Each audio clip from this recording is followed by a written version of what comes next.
Hey everybody, Brooks and Drag Temps here. Welcome back to the channel. That's right, today's video is on the Ferrari SF90 XX Stradale, which is the coupe, and the Spider version. They just debuted this car, which I'm sure most of you have seen, and a lot of questions are coming in if I'm actually getting one. First up, let's go over the difference between the regular SF90 and the SF90 XX, and let's get into some different features. So, standard Ferrari SF90 that I've had going on almost 2 years now. Now, the XX version of Ferrari cars are typically only meant for the track. So this is gonna be the first Ferrari XX edition that's actually a road car. So some of the immediate differences are, of course, the wicked fender vents, both over the front quarter panels and the rear quarter panels, and you can see the Ferrari S90 has zero of that. Also has a huge fixed rear wing. That's also a first for a Ferrari road going car. It does keep this flap here, which drops down to add to downforce for the rear. Now back into the front, of course, you have S ducts, which I'm going to get to the disadvantage of that in a minute, and it also has a kind of a box here. A lot of people are calling it the trailer hitch, but that's actually part of the ADAS system. Could be a radar sensor in the front of the XX. The rear of the XX just looks incredible. It's got a lot of fuse from, looks like kind of what taking from Lamborghini in the SVJ series. A lot of blacked out areas, a lot of open spots. Still got the twin exhaust out the back. Now, the addition of those S ducts in the XX version, of course, you're gonna lose, which I don't think a lot of people have mentioned, is any trunk space. So you can see we get a little bit of trunk space up front here, but in the XX version, because of the S ducts, you lose that totally. So there is zero storage capabilities in the XX editions of the SF90 because it's literally 100 degrees out here. That's enough of the exterior talk. Let's jump inside the car and talk about some of the other specifications. All right, so here we are. This is the only gas car that I think competes with that instant power feel that the Tesla Plaid is. That's because it's all-wheel drive and it's got electric boost. So there's zero turbo lag in this car at all. It just brings in that electric power and you just get instant power and torque. It's just an insane car to drive. And the SF90 XX builds upon that by adding horsepower. So combined power increases partially due to the engine increased power and partly increases in the electric power, bumps it up 30 horsepower to 1,015 or 1,030 horsepower, depending on which numbers you're looking at. Is that a big difference? Well, Ferrari says it is, because 0 to 60 drops 0.2. So this car's quoted at 2.5 to 60. They're saying the new car is at 2.3. Now, my personal testing in this car, I've actually hit 2.1 seconds to 60 miles an hour multiple times. And I believe a car magazine actually got that too flat. So is there really an increase, or are they just basically saying the original speed of this car was that? I don't know, but it could be possible that the Ferrari SF90 XX could drop below 2 seconds from 0 to 60, which would be pretty incredible for a gas-powered car. Now, along with that power increase is a drop in weight of about 22 pounds. So that's pretty insignificant, to be honest. And the only way you get that weight savings is to drop in the new available carbon fiber racing seats. It must be a level 2 carbon racing seat, because I have the carbon fiber racing seats in here. So I believe if you get those new seats, they might be buckets a little bit lighter. That's how you save the weight. Now, if you don't opt for those seats, it weighs pretty much the same. And obviously, they've added some more hardware to the car as far as the rear wing and some other components. And they've also dropped some weight in other areas, like the door panels in the new SF90 XX are this really cool carbon look to it. And it's definitely got a more kind of race car feel inside. Now, obviously, with all that extra aero and being a track-oriented car, the SF90 XX has significant increases in downforce. It's, I believe, with that big wing in the back, it adds another 300 pounds of downforce at 150 miles an hour or so. So while it might be faster 0 to 60, on the top end, you're gonna lose some due to that extra aero. And as a result, the top speed, this car's nuts. The top speed in the SF90 XX drops down to 199 miles an hour, while the SF90 goes 211 miles an hour. This car's just nuts. I think we should do a launch. Here we go. Power start, build boost. Oh man.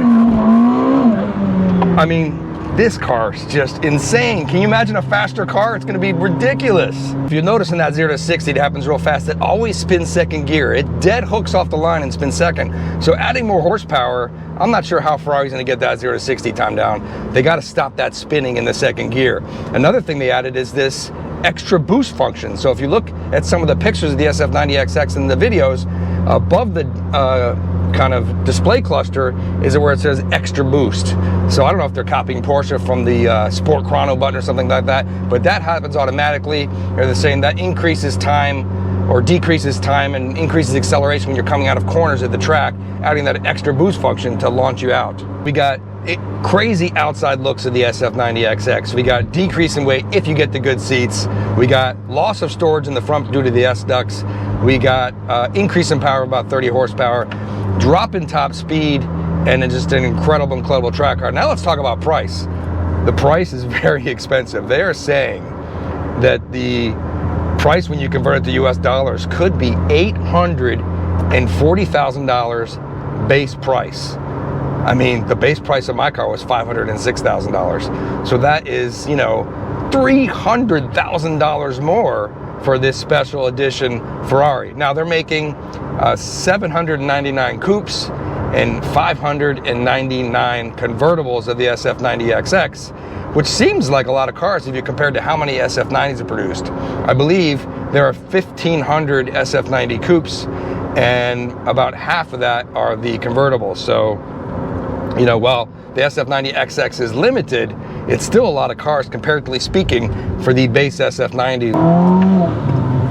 So after adding options to your $840,000 base price of the SF90XX, I mean, typically these Ferraris, you can't get away with adding much less than $100,000 in options. If you want the carbon fiber wheels, it's $33,000. You want carbon interior, it's probably another 20, another 30 or 40 for carbon exterior. If you add those packs, along with all the customizations that Ferrari lets you do inside the car, these cars are probably going to be approaching, you know, around $1 million. That is quite a step up from the regular SF90. So in my mind, that makes an SF90 a bargain, because, you know, my car was like $566,000, and if I'm getting the SF90XX upwards of, let's say I added the minimum options like on this car, you know, I'm talking about $900,000 for the XX version. And while yes, it's super limited, it's also a lot amount of money, and especially considering some of the other cars I got coming in. Namely, the Revuelto should be built by the end of the year. And obviously, I said in the previous video, I got the Puro Sangue coming, the 296 GTB, the 296 GTS. My Technica comes in a couple weeks. I just sold my Evo. I just got the Z06. So we got a lot of stuff coming. So realistically speaking, I can only keep one super expensive car. And so the Revuelto's coming at the end of the year. I don't know when the SF90XX version is going to production. Nevertheless, I was not reached out to by Ferrari to pick up one of the limited cars. So I don't believe that I'm getting one unless something else weird happens. Now I did get picked for the Puro Sangue VIP. Ferrari called and said you got picked for a very early V12 edition of that car, which is kind of weird because while I do some videos with SUVs, it's not definitely the main thing on my channel. So I don't know, I think Ferrari, man, I'd really love to have the SF90XX in addition to the Puro Sangue. So just putting out there, there's very few people on YouTube driving these cars. Me and Shmi are probably the biggest ones. I do believe Shmi is getting one, so you're definitely going to see a lot on YouTube when he gets his, but I would love to have one as well if the opportunity brings itself out. All right, so let me know in the comments what you think about the SF90XX. I think it's an outrageous road car. I think it's super cool to see the XX version to be finally on the street. The large wing, the looks of the car is just absolutely insane. I don't think it's going to be much faster in the rear world against an SF90, which I think makes the SF90 Stradale and Spider an absolute bargain compared to what the SF90XX is going to cost.